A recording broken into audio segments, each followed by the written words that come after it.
The scream cut through the quiet afternoon like a blade through cloth, sharp and desperate, echoing across the sunlit trees just as 12-year-old Armin Halim stepped off the dusty bike path and into the clearing.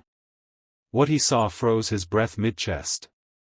A massive man, broad as a truck and tattooed from neck to knuckles, sat slumped against an old oak, his wrists bound with a rusted chain that bit into his skin. A black leather vest lay torn at his side, the unmistakable winged skull patch catching the daylight. The man's eyes, usually feared on highways and in roadside bars, were glassy with pain and something far worse than anger, fear. This was not a story Armin had ever imagined stepping into on a warm afternoon meant for skipping stones and racing clouds.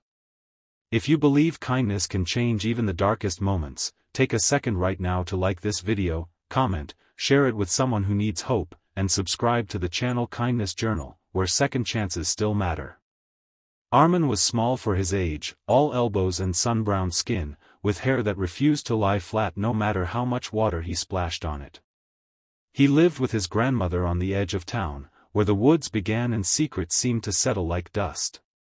His parents had been gone for years, lost to a highway accident that left him cautious and quiet, the kind of boy who noticed broken things and wondered how they once worked.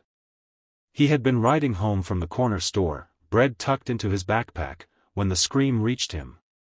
Every lesson screamed at him to turn back. The man was a Hell's Angel, a name whispered with fear by adults who crossed the street when engines roared. But another lesson tugged harder, one taught by his grandmother while mending old shirts in the sun, that no one deserves to be left to die alone. The clearing smelled of sap and warm earth. Sunlight filtered through leaves, painting the ground with shifting patterns. The man's chest rose shallowly. There was blood on his forearm where the chain rubbed raw, and a dark bruise spread along his jaw. Armin felt his heart hammering against his ribs, a wild bird trying to escape. He scanned the woods for movement, imagining shadows stepping forward with cruel smiles. Nothing stirred. The afternoon was calm, birds chirping as if this moment didn't exist. The contrast made it worse. The man's boots were scuffed, his jeans torn, and the chain wrapped twice around the trunk, secured with a heavy lock that looked older than Armin's grandmother. Whoever did this had planned it, had wanted time to pass unnoticed. Armin swallowed and moved closer, every step an argument with fear. The man's eyes flicked toward him, focusing with effort.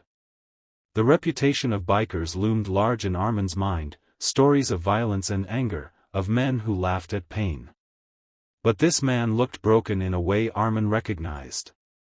He had seen it in his grandmother's eyes on nights when storms rattled the windows and memories crept in.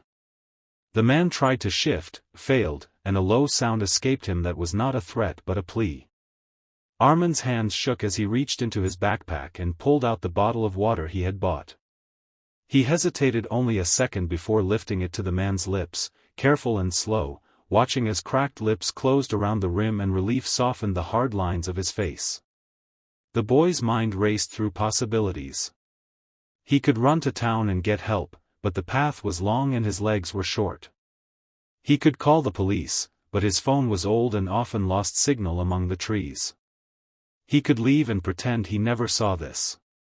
The thought tasted bitter. Armin noticed the lock again, its surface pitted with rust. His grandfather's old shed flashed into his mind, the tools hanging in neat rows, including bolt cutters that had once snapped through stubborn wire like it was nothing. The shed was not far, a short ride back along the path. The risk was enormous. If the man was dangerous, freeing him could be a mistake that changed everything.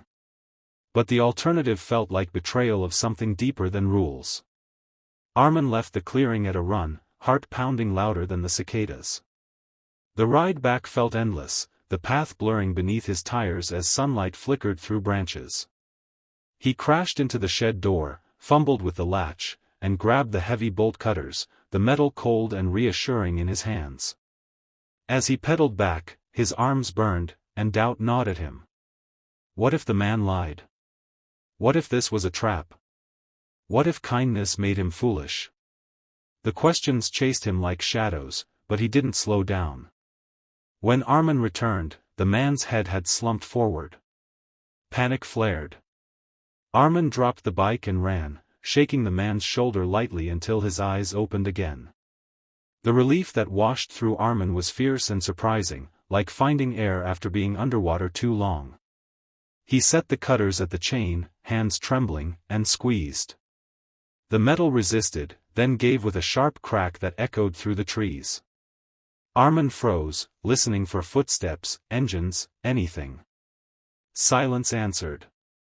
He cut again, and again, until the chain fell away with a heavy thud. The man sagged forward, catching himself on the tree, breathing hard as circulation returned to his hands.